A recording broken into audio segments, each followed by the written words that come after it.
Hello, I'm the Pageant Nerd, and yes, I'm as surprised to be recording this as you might be to see it. I've missed you all. As many of you noticed, I stepped back from Miss Universe this year. A combination of fatigue, disillusionment, and frankly, the accumulated nonsense of recent editions made the decision very easy. And based on the past 3 weeks, I stand by it. I wasn't doing my usual spreadsheets and forensic analysis, but I've been quietly following along. So this is not a full Pageant Nerd breakdown. This is me, moments after the pageant, sharing the thoughts I've been trying not to have. This afternoon here in Australia, I had the live stream running in the background while working from home. And for the most part, the top 5 made sense.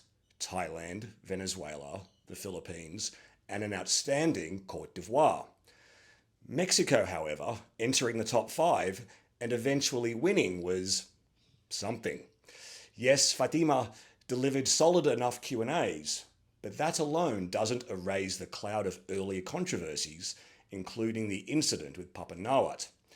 And the fact that this is Mexico's 4th crown, judged by a panel that included its 3rd winner, in a year where questions of influence were already simmering. It's understandable why many fans are calling this result curious. And that's a polite word. Because the unavoidable reality is this: the controversy is now part of the product. Miss Universe has become as much about the drama as the competition. A pageant once considered one of the 2 most credible legacy titles is now routinely undermining its own reputation. This isn't new.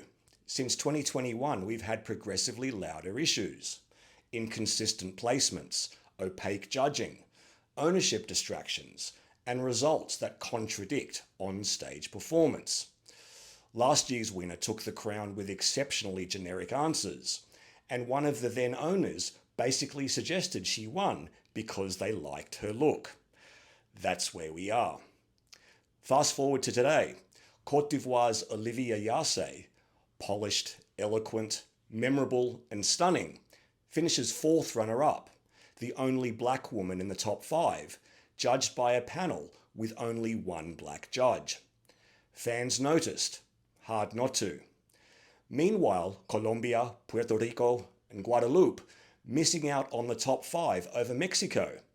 Difficult to rationalise based on performance alone. And then there's the bigger cloud. Several members of the selection committee reportedly resigned for personal and implied ethical reasons. One of them, Omar Harfouk, has publicly claimed he had advanced knowledge that Mexico would win, citing alleged business ties between the winner's father and MUO co-owner Raul Rocha. These are allegations, but they're widely circulating because the organisation refuses to offer meaningful transparency. If we're talking merit, my top 2 today were Côte d'Ivoire and Venezuela, my clear standouts. Thailand nearly became only the 5th country to win both Miss World and Miss Universe in the same year, joining France, Australia, Venezuela, and India. And there's an irony here. Opal Suchata, Thailand's reigning Miss World, was famously underplaced at last year's Miss Universe in Mexico City, where she finished 3rd runner-up, despite an exceptional finals performance. Lightning seems to strike Thailand often, but never quite where it should. As for Praweena Singh, I adore her, but her answers were objectively weaker than others on stage. Charming, yes. Winning material? Based on content? Sadly, no. I'm pleased for the Philippines. Artisa had enormous support, and 3rd runner-up feels appropriate. Huge congratulations to Malta's Julie Anne Clouet, the country's first ever placement after 44 attempts, and she even cracked the top 12. That's a brilliant moment in Maltese pageantry. Also great to see Rwanda and Palestine place on debut, a bright spot in an otherwise chaotic year. Production? Certainly improved from last year, but was it worth entangling the brand with yet another questionable pageant organisation, plus all the noise, confusion, and theatrics that came with it? The return on chaos feels low. So, Where do we go from here? At this point, the Miss Universe organisation has three clear problems: credibility, transparency, and consistency.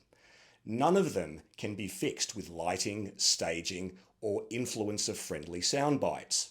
If MUO wants to continue being taken seriously, it needs transparent scoring, independent judging, reduced owner involvement, and less reliance on manufactured drama for relevance. Remember on-screen computer scoring was meant to make a return in 2023? Seems laughable now. Until these changes are made, results like today's will continue to invite scrutiny, warranted scrutiny. Which brings me back to a point I made earlier this year. Miss World has pulled ahead, and after today, the gap has widened further. You don't have to love Miss World to acknowledge that it currently runs a more credible competition. What do you think? Let me know in the comments. I'm not sure how soon I'll be back, but if you want a full Pageant Nerd deep dive on Miss Universe 2025 and all its chaos, tell me below. I'm the Pageant Nerd. Take care of yourselves and be kind to other pageant fans. Bye for now.